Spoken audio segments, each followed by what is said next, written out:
ఎన్టీఆర్ జిల్లా చందర్లపాడు మండలం కాసరబాదకు చెందిన అభ్యుదయ రైతు వాసిరెడ్డి సాంబశివరావు తనకున్న సాగు క్షేత్రంలో వివిధ రకాల పంటలు పండిస్తున్నాడు. సాధారణ పంటల సాగు కంటే అంతర పంటలతో అదనపు ఆదాయం వస్తుందని భావించి ఆ దిశగా అడుగులు వేశాడు. 3 ఏళ్ల కిందట ఎకరంలో ఎర్రచందనం, శ్రీగంధం, 2 ఎకరాల్లో పామాయిల్ సాగు చేశాడు. వీటిలో అంతరంగా టిష్యూ కల్చర్ అరటి మొక్కలను తెచ్చి నాటుకున్నాడు. ఒక్కో మొక్క 15 రూపాయల చొప్పున ఎకరాకు 1000 మొక్కలు నాటుకున్నట్లు రైతు చెబుతున్నాడు. అరటి సాగులో మొదటి సంవత్సరం పెట్టుబడులు అధికంగా ఉన్నా మిగతా 2 ఏళ్లు మొక్క కొనుగోలు ఖర్చు ఉండదు. కనుక ఖర్చులు తగ్గుతాయని, ఆయిల్ పామ్ 3వ సంవత్సరం నుంచి దిగుబడులు మొదలవుతాయి. కాబట్టి ఈలోగా అంతర్ పంట నుంచి ఆదాయం వస్తుందని రైతు తెలిపాడు. పొలంలో నీటి కుంటను ఏర్పాటు చేసుకుని డ్రిప్ విధానంలో మొక్కలకు నీరందిస్తున్నాడు. ప్రస్తుతం పొలం వద్దే అరటి గెలలు విక్రయిస్తున్నానని, అరటి మంచి ఆదాయాన్ని అందిస్తుందని రైతు సంతోషం వ్యక్తం చేస్తున్నాడు.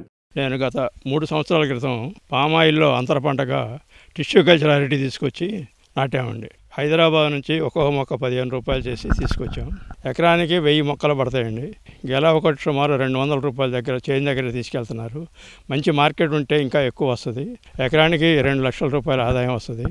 మొదటి సంవత్సరం మాత్రం ఎకరానికి ఒక 50,000 ఖర్చు ఉంటుంది. తర్వాత 2వ సంవత్సరం 3వ సంవత్సరం 20,000 చొప్పున ఖర్చు ఉంటుంది. మిగిలినంతా నాకు సంవత్సరానికి ఎకరానికి 1,50,000 రూపాయలు నికరంగా మిగులుతున్నాయి. పశువులేరు బాగా తోలుకొని పశువులేరుతో పాటు ఎకరానికి ఒక 10 బస్తాలు మెన్యూ చేస్తే సరిపోతుంది. అరటి టిష్యూ వల్ల డ్రిప్ వేసాం. ఈ డ్రిప్ వల్ల నీటి ఇబ్బంది లేకుండా ప్రతిరోజు అన్ని చెట్లకి సరిపోని వెళ్తుంటాయి. అదేవిధంగా పామాయిల్ అంతర పంట కాబట్టి 3 సంవత్సరాల తర్వాత అరటి తీసేస్తే పామాయిల్ మనకు పంట చేతికి వస్తుంది. పామాయిల్ పంట ఎకరానికి 10 టన్నుల దాకా పండుద్ది. ఇది ఒకసారి వేస్తే 30 సంవత్సరాల వరకు ఈ పామాయిల్ కూడా ఉంటుంది. అదేవిధంగా నేను శ్రీగంధం, ఎర్రచందనం కూడా వేసాను. వాటిలో కూడా అంతర పంటగా టిష్యూ కల్చర్ అరటి మొక్కలు నాటాను. ఈ అరటి వల్ల నాకు సుమారు ప్రతి సంవత్సరం ఎకరానికి 1,50,000 రూపాయలు నికరాదాయం వస్తుంది, ఖర్చులు పోను. అరటి అయిపోయిన తర్వాత మళ్ళీ తీసుకొచ్చి మళ్ళీ వేద్దామని ఆలోచనలో ఉన్నాను. 3 సంవత్సరాలకు ఒకసారి వేసుకుంటే సరిపోతుంది మొక్కలు.